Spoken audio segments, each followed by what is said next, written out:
President Biden's first proposed national budget is at the center of a lot of attention right now, both for its size and for what is and isn't included in the massive spending bill.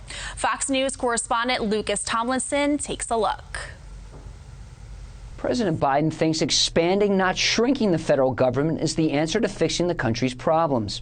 White House Press Secretary Jen Psaki says priorities have changed from the previous administration in this new first budget.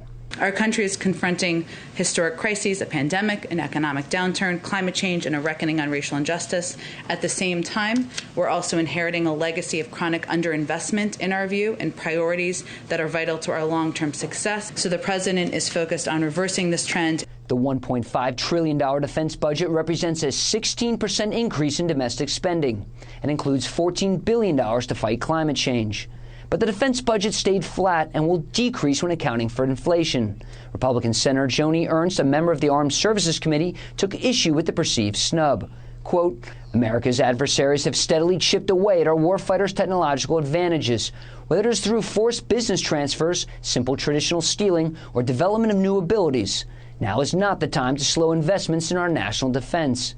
Congress and POTUS must set our warfighters for success with sufficient and responsible funding for the Pentagon. President Biden's proposed defense budget.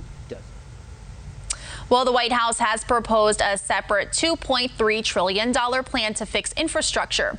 A more formal budget is due later this spring, which will include Social Security, which last year accounted for 23% of the federal budget.